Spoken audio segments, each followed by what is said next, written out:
Hi guys, welcome back to my YouTube channel. आज हम देखेंगे इंडियन पोस्ट ऑफिस भर्ती 2023 जो ग्रामीण डाक सेवा में लगभग 30,000 पदों पे भर्ती आया हुआ है। 30,041 पदों पे भर्ती आया हुआ है। योग्यता की अगर बात करें तो 10वीं पास होना आपका अनिवार्य है। मतलब आप 10वीं पास यदि कर लिए हैं तो ये पद आपका हो सकता है, आप फॉर्म भर सकते हैं।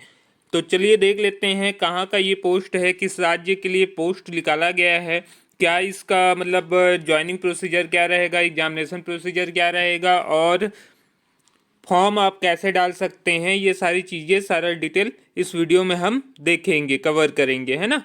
तो चलते हैं। तो हम अब विभाग के ऑफिशियल नोटिफिकेशन पे आ चुके हैं। जैसा कि आप देख पा रहे हो, ये नोटिफिकेशन जारी हुआ है 31/7/2023 के डेट पे।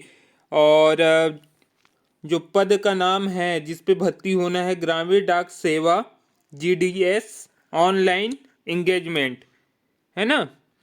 अब देख लेते हैं इसमें कौन कौन सा पद है। तो पद की अगर बात करें तो आप जैसा देख पा रहे हो, दो पद है, BPM ब्रांच पोस्ट मास्टर और ABPM मतलब असिस्टेंट ब्रांच पोस्ट मास्टर।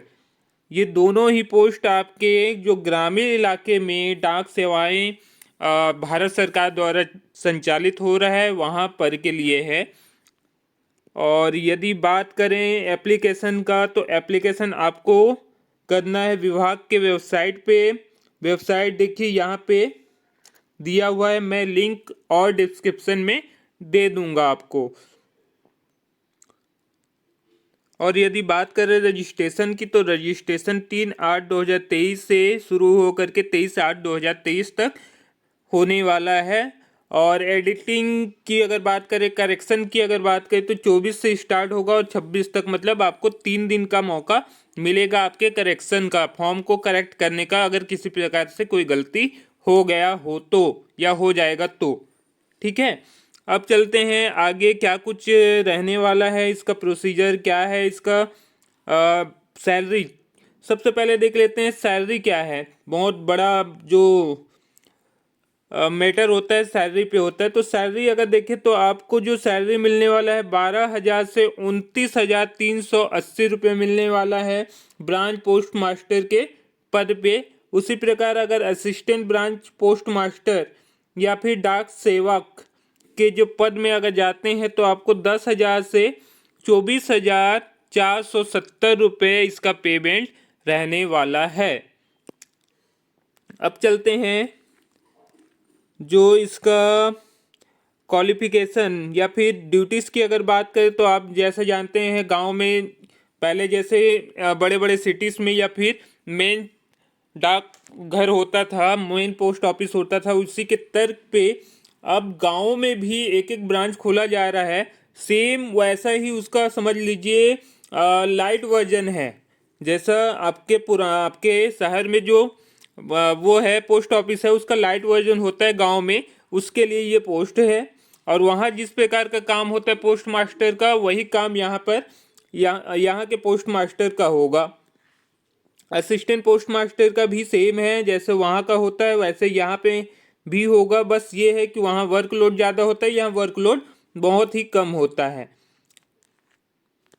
ये समझ लीजिए कि 2-4 घंटे में आपका काम खत्म हो जाएगा। ऑफिशियल काम बहुत ज़्यादा वर्कलोड रहता नहीं है, क्योंकि एक पर्टिकुलर गांव को आपको देखना होता है। अब आ जाते हैं एलिजिबिलिटी के बारे में। तो पहले अगर देख ले एज के बारे में, तो एज आपका होना चाहिए 18 और मैक्सिमम आपका होना चाहिए 40। मतलब 18 से 40 के बीच में अगर आपका एज है तो आप एप्लीकेशन कर सकते हैं। एज में रिलैक्सेशन की अगर बात करें तो जो जनरल रिलैक्सेशन होता है वही है।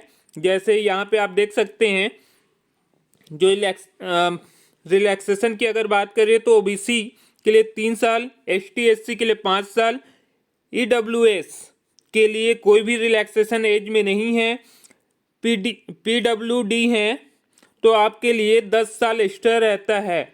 अगर जनरल वाले हैं तो 10 मान लीजिए, और अगर ओबीसी वाले हैं तो 13 मान लीजिए, और इसी प्रकार SC ST वाले हैं तो आप 15 साल मान लीजिए, मतलब 40 + 15 55 साल भी अगर आपका एज है और आप SC ST में आते हैं तो आप एप्लीकेशन कर सकते हैं। आगे चलते हैं। क्वालिफिकेशन की अगर बात करें तो जैसा मैंने बताया था कि 10+ आपका क्वालिफिकेशन होना चाहिए, मतलब आप 10 पास कर लिए होना चाहिए। और अगर दूसरा जो क्वालिफिकेशन है वो ये बोलता है कि आपको लोकल लैंग्वेज आना चाहिए। भाई देखिए, गांव में अगर आप काम करेंगे, गांव वालों को इंग्लिश या फिर हिंदी तो आता नहीं है, तो वहाँ का लोकल लैंग्वेज जो वहाँ का ऑफिशियल लैंग्वेज है उस स्टेट का, वो आना चाहिए आपको। अगर मान ले हम बात करें छत्तीसगढ़ की, तो छत्तीसगढ़ का ऑफिशियल लैंग्वेज क्या है? हिंदी है, तो आपको हिंदी आना चाहिए। बिहार की बात करें तो बिहार का ऑफिशियल लैंग्वेज क्या है? हिंदी है, तो आप अगर बिहार में काम करना चाहते हैं तो आपको हिंदी आना चाहिए। मध्य प्रदेश की बात करें तो वहाँ का भी ऑफिशियल लैंग्वेज हिंदी है, तो आपको हिंदी आना चाहिए। और जो इसके बाद अगर और क्वालिफिकेशन की बात करें तो ये है आपका कंप्यूटर का नॉलेज होना चाहिए, नॉलेज ऑफ साइकिलिंग, आपको साइकिल चलाना आना चाहिए। ये सारी चीज़ें हैं और ये कंपलसरी नहीं है, ये आपको मान के चलिए डिजायर है। मतलब आप अगर ये आपको आता है तो और अच्छी बात है, नहीं आता है तो फिर ठीक है। ये तो होना ही चाहिए, कम से कम 10वीं पास होना ही चाहिए। इस प्रकार की चीज़ें हैं। फिर उसके बाद अगर आगे देखें हम तो ये सारे वो क्राइटेरिया हैं PWD के, वो आप देख लेंगे। इस पर हम चर्चा नहीं करेंगे, नहीं तो वीडियो बहुत लंबा हो जाएगा। अगर सिलेक्शन क्राइटेरिया की अगर बात करें तो सिलेक्शन क्राइटेरिया आपका जो होने वाला है ये परसेंट के आधार पे होगा। किस परसेंट के आधार पे? 10वीं के मार्क्स के आधार पे आपका सिलेक्शन होगा। 10वीं के जो भी मार्क्स होगा उसके मेरिट के आधार पे आपका सिलेक्शन होगा। ये आपका ग्रेडिंग, अगर ग्रेडिंग सिस्टम में है तो आप इस प्रकार से कर सकते हैं। मान लीजिए अगर मेरा ग्रेड 10वीं में A2 है, A2 है मतलब 9 गुणित मुझे कितना करना है? 9.5। ये करके जो भी इसका आंसर होगा 9 × 5 = 45, 9 × 9 = 81 और ये हो जाएगा 85.5। तो ये हमारा बन गया परसेंट में, 85.5 मेरा परसेंट हो जाएगा अगर A2 मेरा ग्रेड है तो। इस प्रकार से देख लेना आपको, मतलब जो भी आपका ग्रेड है उसके सामने में ये नंबर लिखा हुआ है, उसको मल्टीप्लाई किससे करना है? 9.5 से मल्टीप्लाई कर देना है, तो आपको वो किस में बदल जाएगा? परसेंटेज में बदल जाएगा, ग्रेड से। तो इस प्रकार से आप अपना परसेंट निकाल सकते हैं, क्योंकि सिस्टम परसेंट वाला ले रहा है, ग्रेड वाला नहीं।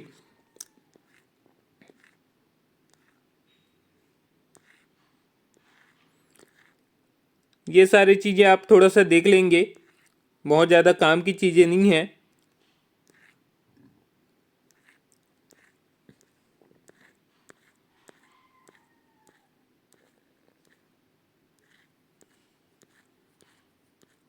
और ये सारे फॉर्म्स हैं।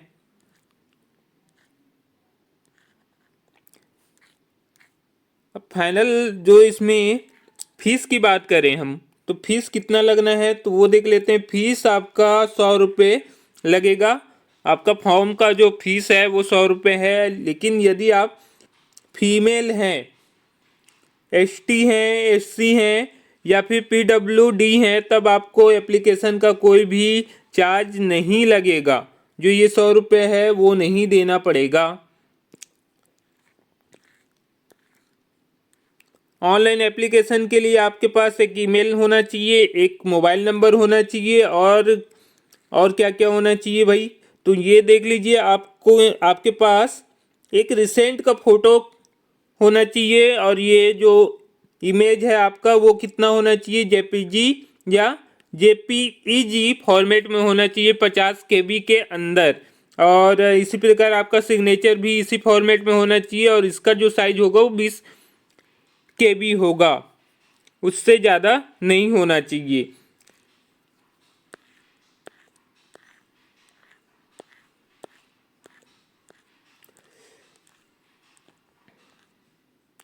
तो इस प्रकार से ये पूरा फॉर्म है। अब देख लेते हैं नंबर ऑफ पोस्ट कहाँ पे है, किस स्टेट में कितना कितना है। अगर नंबर ऑफ पोस्ट की बात करें हम, तो आप जैसा देख पा रहे हो आपकी स्क्रीन पे, आंध्र प्रदेश की अगर बात करें तो यहाँ पे 1058 पद हैं और यहाँ की जो ऑफिशियल लैंग्वेज है वो है तेलुगु। अगर आपको तेलुगु नहीं आता तो आप यहाँ एलिजिबल नहीं है। आप पहले देख लेंगे भाई कि यहाँ पे जो लैंग्वेज दिया हुआ है वो आपको आता है या नहीं। अगर आपको लैंग्वेज नहीं आता तो उस स्टेट में आप एप्लीकेशन मत कीजिएगा। जैसे यहाँ पे मैंने पहले ही बताया कि बिहार के लिए आपको क्या आना चाहिए, हिंदी आना चाहिए। और यहाँ पे नंबर ऑफ पोस्ट की बात करें तो 2300 है। उसके जस्ट नीचे में छत्तीसगढ़ है, छत्तीसगढ़ के लिए भी हिंदी आना चाहिए और उसका जो पोस्ट है वो है 721 है। ये आप इसको आप स्क्रीनशॉट ले लीजिए और आराम से ये देख लीजिएगा। टोटल नंबर ऑफ पोस्ट की बात करें तो यहाँ पे देखिए आप, एक मिनट, यहाँ देखिए आप 30,041 है। तो इस प्रकार से ये पूरा डिटेल है। आप वेबसाइट पे जा कर के पूरी जानकारी प्राप्त कर सकते हैं। Thank you.